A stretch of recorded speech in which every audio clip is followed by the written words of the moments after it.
Dans Fallout, la question de la famille est abordée de deux façons. La première représentation de la famille est plutôt négative, elle prend la forme d'une organisation mafieuse ou d'un clan, comme les Mordino dans Fallout 2 ou la bien nommée famille cannibale de Fallout 3.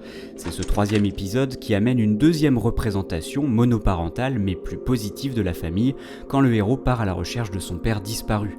Cette idée sera inversée dans le quatrième épisode, puisque le héros partira cette fois à la recherche de son enfant. Cette filiation sert de fil rouge à la quête principale, comme si les liens du sang pouvaient nous guider dans ce monde en ruine. À travers Fallout 2 et son successeur spirituel New Vegas, ce même schéma monoparental connecte deux célèbres compagnons. L'être élu de Fallout 2 rencontre John Cassidy à l'entrée de la Cité de l'Abri en 2241. Le vieux borgne est alors gérant d'un bar charmant, le Spittoon ou Crachoir en français. Il semble avoir déjà pas mal bourlingué, comme en témoignent ses cicatrices et la plaque de métal greffée sur son crâne. C'est un homme bon malgré sa mine patibulaire, qui rejoint facilement l'être élu dans sa quête. Souffrant de problèmes cardiaques, Cassidy s'est installé à la Cité de l'Abri parce qu'il espérait y trouver un traitement médical. Ce traitement lui est refusé, comme à tous les étrangers mal vus par les habitants de la ville. Excédé par ce climat xénophobe, Cassidy est donc ravi de prendre le large aux côtés du joueur. Dans Fallout 2, vos actes ont des conséquences. Si vous revenez au Spittoon plus tard, après que Cassidy l'ait abandonné, les clients l'auront déserté et un panneau Out of Business aura fait son apparition sur le mur. Autre détail sympathique, toute prise de drogue, quelle qu'elle soit, Psycho, Buffout ou Jet, sera fatale au vieil homme malade, ce qui explique en partie sa haine de Myron, l'inventeur du jet. Au combat, Cassidy est un excellent tireur qui sait aussi se servir d'une lance, même s'il a du mal à l'avouer, cette arme étant associée aux tribaux, envers qui il se montre un peu méprisant.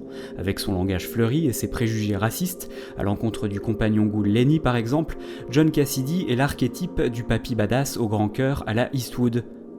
Le patch non officiel Restoration Project de Killap rend John Cassidy un peu plus vivant en lui offrant une véritable tête parlante basée sur du contenu officiel supprimé avant la sortie du jeu. De plus, le rédacteur du mod a enregistré sa propre voix pour doubler le personnage. Une bonne raison d'essayer ce patch évidemment traduit par l'équipe de Fallout Génération. No problem. Too hot for that kind of gear anyway. Makes me sweat like a new Reno whore. À la fin de Fallout 2, en 2242, Cassidy reprend sa vie de vagabond puis rencontre une femme issue d'une tribu dont on ne sait pas grand-chose. De leur union naîtra la petite Rose of Sharon en 2244.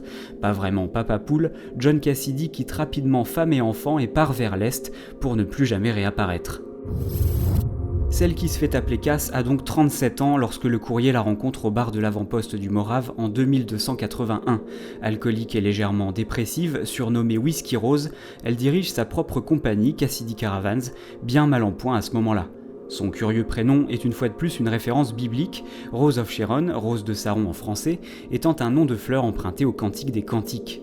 Mais son paternel lui a probablement donné ce prénom en référence au personnage féminin homonyme des Raisins de la colère de Steinbeck que Cass évoque dans un de ses dialogues.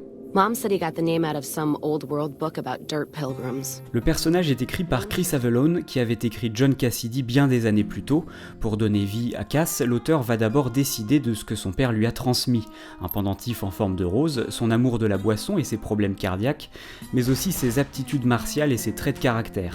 Pour ce faire, il va reprendre les traits du père et les développer chez la fille. Cass dispose d'abord d'une conscience morale intacte, malgré les épreuves qu'elle a traversées. Ensuite, elle utilise un jargon particulièrement grossier et a souvent des remarques salaces. Which by my reckoning is making up for a deficiency of his. But no matter what the state of his pecker, he's sure giving the West a good fucking. Loquace comme son père, elle réagit souvent aux situations et lieux visités. Enfin, elle fait preuve de lucidité, même lorsqu'elle est saoule, parfaitement consciente des défauts de la RNC et des quelques qualités de la Légion qu'elle déteste malgré tout. Au combat, Cass est aussi bonne tireuse que son père et elle prétend qu'elle ne sait pas servir d'une lance, l'occasion d'évoquer sa mère tribale et de faire le lien avec le dialogue de John dans Fallout 2. Mom was a tribal, but she didn't teach me anything like that. Après l'avoir recruté, le joueur peut tenter d'accomplir la quête personnelle de Cass intitulée Peine de cœur, qui révélera que Cassidy Caravans est victime d'une guerre économique menée par Alice McLaferty de la puissante Crimson Caravan Company avec l'aide des Van Graff. Cass est par ailleurs confrontée aux Van Graff dans la quête Qui se ressemble, durant laquelle elle peut perdre la vie. Le mode Save Cass ajoute de nouvelles options de dialogue qui permettent de résoudre pacifiquement la quête en évitant de sacrifier Cass, chose impossible dans le jeu de base. Pour l'anecdote, si le joueur complète la quête Ding Ding Ding de manière pacifique, en réparant Rhonda, les nocturnes de la grotte Blackrock ne l'attaquent pas. S'il est accompagné de Cass, ils affirment alors que les voix connaissent le père de la fille aux fleurs, ce qui signifie qu'ils ont probablement rencontré John Cassidy. Au rayon des anecdotes toujours, les développeurs d'Obsidian souhaitaient développer une romance possible entre le héros et Cass. Une scène les aurait dévoilés mariés et saouls dans le même lit, et lors d'une cérémonie assurée par le King. L'histoire ne dit pas si, comme dans Fallout 2, il aurait été possible de divorcer ou même de prostituer Cass. Rose of Sharon Cassidy est donc une sorte d'évolution du personnage de John dans Fallout 2, avec une dimension psychologique bien plus poussée. De nombreux détails qui peuvent paraître anodins complexifient sa personnalité.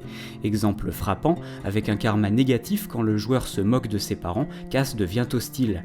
Très critique à l'égard de la jante masculine, elle aime pourtant son père et refuse d'en dire du mal, allant jusqu'à nier le fait qu'il l'ait abandonné. Le personnage de Cass souffre et donc existe, même au-delà des limites temporelles du jeu, grâce à un passé en grande partie déterminé par sa famille, faisant ainsi implicitement référence à John. Un des épilogues de Cass à la fin de New Vegas est particulièrement émouvant. Despite the destruction of Cassidy Caravans, Cass lived for 30 more years. She made her way back west and passed away in a small shack outside of Vault City, the rose pendant still around her neck.